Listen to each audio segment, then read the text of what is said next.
Unfortunately, the golf ball doesn't always go where we want it to. We end up under the trees, maybe in thick rough, or even plugged in a bunker.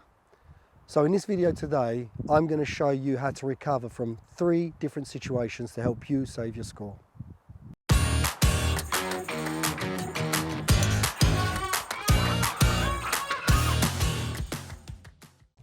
Right, here's the first of the 3 recovery situations.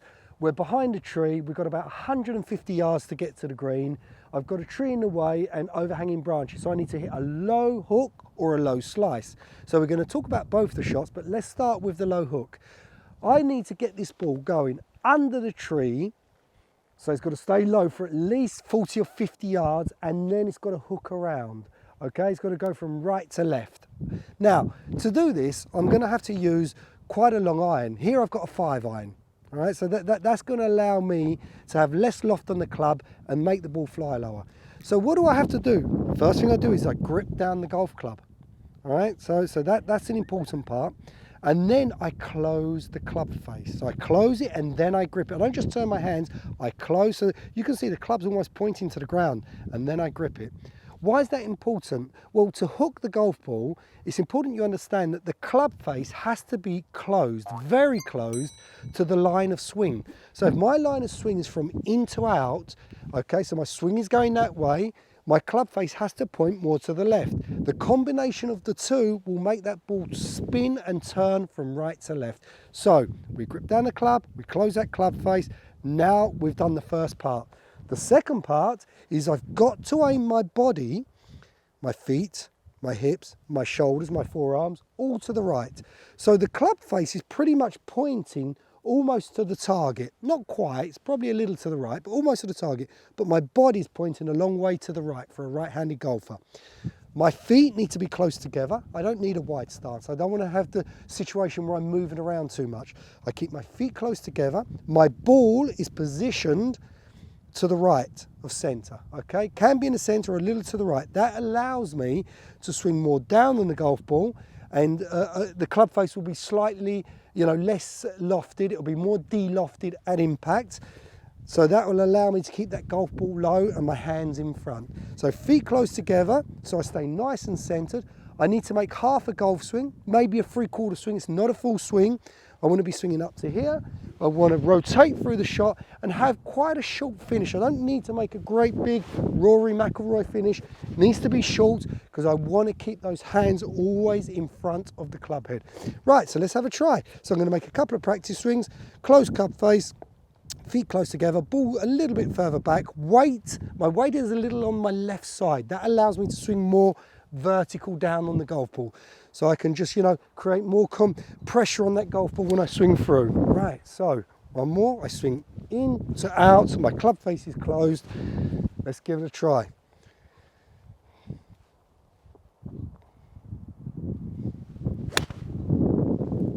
Yeah, that come out perfect. Really low. I think that's even going to get on the green. Yeah, it's just got to the side of the green. I'm about 2 meters away. That was very, very good. I'm happy with that. I didn't force the shot.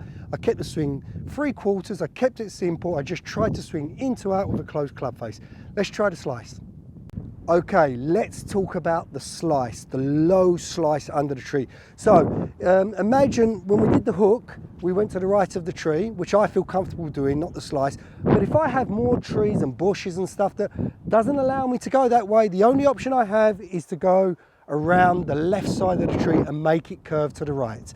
Now, what I've done is I've taken a 4 iron, right, instead of the 5 iron. And why have I taken a 4 iron? Because when I'm trying to slice the golf ball, the club face is going to be a little bit more open at impact. So there's a chance it might have a little more loft as well.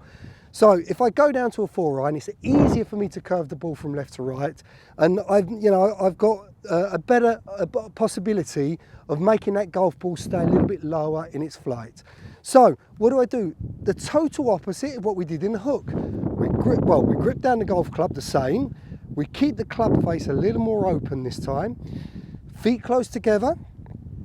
The ball's still a little to the right, okay? We want to keep that. We want to get swing down that golf ball. But the main difference here is I'm going to aim left, swing left, and keep that club face open.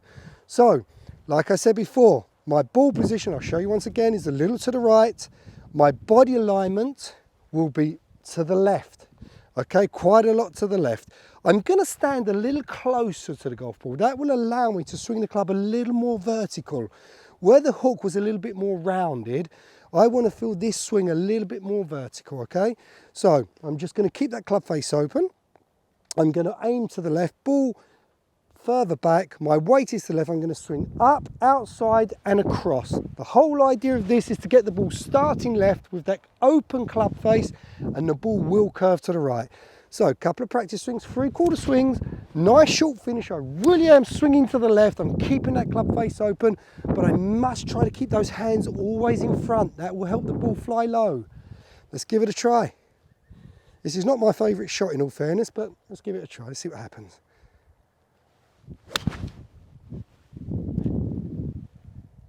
Perfect. It's bounced. Yeah, it's probably about 10 yards, 15 yards from the front of the green. I did clip the tree here, but I only clipped it, so it didn't, you know, create any problems with the flight of the golf ball. The ball flew, it curved left to right, and it's finished, like I say, 15 yards from the green. That's the slice. These two shots are very important. You must have them in the bag. Right, recovery shot number 2. Thick rough. You know, I've hit a wayward tee shot and I'm in a pretty tricky situation. This is a situation where I've really got to take my medicine. I've just got to get the ball out from the rough. I want to get it back onto the fairway. There's no point me trying to hit the ball directly to the green. Maybe Tiger Woods, Rory McIlroy, guys who are strong with good technique can probably advance that golf ball close to the green. We need to just get that ball back into play without doing silly things and try and get the ball from there back onto the green. Right, so what do we have to do here? Well, we need to understand what happens in the rough. The grass wants to wrap itself around the hosel of the golf club.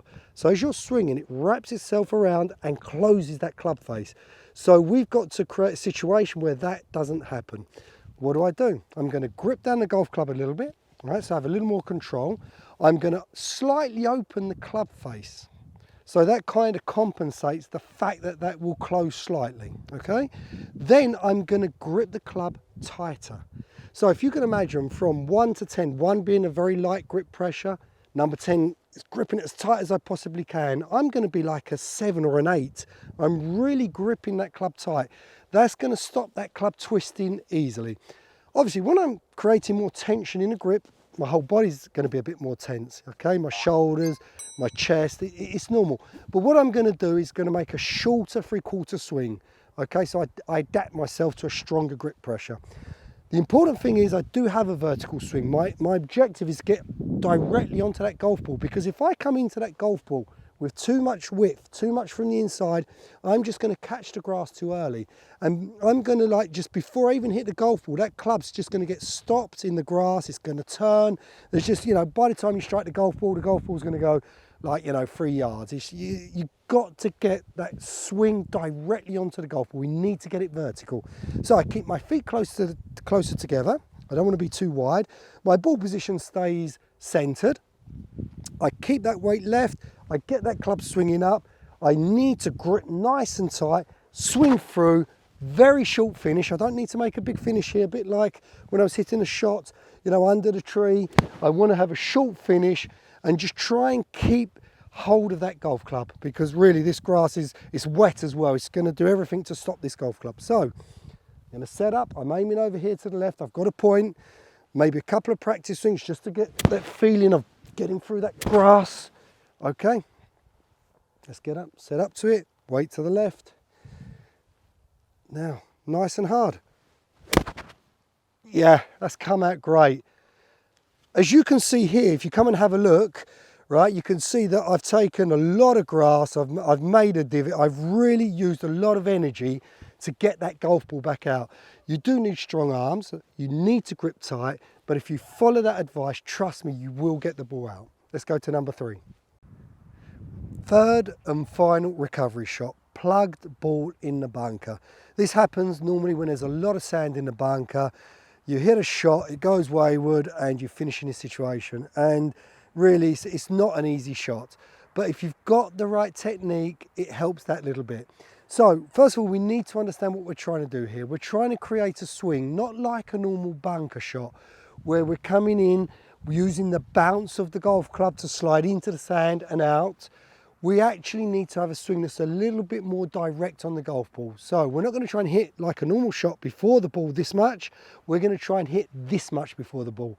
We're going to try and hit as close as we can to that golf ball. Also, let's understand a little bit how the golf club should be working. This is the bounce of the golf club. The back of the club is where the bounce is, and you can see the leading edge is slightly lifted, and that means, you know, that's how much bounce you have. This club here has a 10 degrees of bounce. Now, what we need to do is not open the club face, so we've got more bounce. We need to actually close it a little bit. Okay, maybe even de-loft it a little bit. In fact, I'm using the most lofted wedge in my bag. This is a 58 degree. So it's important to use as much as you can, because we're going to actually de-loft it, so the ball's going to fly lower. So we want to use the leading edge of the golf club. All right, that's going to allow us to cut through that sand and get directly into the golf ball. Right, so what am I going to do here? I'm going to just grip it normal, about halfway, slightly going to close that club face. Now, when I say close it, we don't want it open, okay? We don't want it completely square. We want it slightly open. So I mean to close it as in regards to a normal bunker shot. So it's just fractionally open, so we have more leading edge to get into the back of that ball. What am I going to do? I'm going to keep my feet not so wide. I don't need so much width. They're going to be a little bit closer together. The ball is going to be a little bit more centered. Normally I keep my feet wide and the ball to the left, but for this bunker shot, I'm going to keep my feet closer together, ball centered, my weight's going to stay a little left, and I'm going to create a situation where I can swing down directly onto that golf ball. Now, the important thing is, when this ball comes out the bunker, it's going to come out with no spin, and it's going to run a lot, and it's going to probably be a lower ball flight. So I'm going to focus on the landing area. Okay, you can see the flag is down there. It's about, you know, a good 40 yards away. I'm going to try and land the golf ball here at the beginning of the green, or just slightly off the green. It's going to come out low, it's going to for sure run quite a lot. So I have to try and gauge that distance. It's not going to be so easy. Let's give it a try. Grip down just a little, club face slightly open, feet closer together, weight to the left, ball centered. More of an upright swing. I'm going to stand a little bit closer as well, so that helps me create more of a vertical golf swing into the back of that ball. I'm going to try and keep my hands ahead of the club head, so I can really dig into that sand. It's going to be quite a short finish. Not going to have a whole lot of finish here, because obviously when I hit the sand, it's going to stop. Right, grip it slightly tighter, and I'm going to just give it a good old hit. Right there. Good. I really got through the sand well. Look at that, rolling up to the flag, just a little bit to the right, but I'm quite happy. That's about 6 feet away. That gives me a chance to hold the putt. So technique is very important. If you use the right technique here, I think it's going to really help you get out of these situations. Now, we talked about 3 different situations today, 3 different recovery shots, 2 of them behind the tree, hook and a slice. Then we had the one from the rough and the plug bunker shot here. Practice these. These are going to make a big difference to your score. Be your best.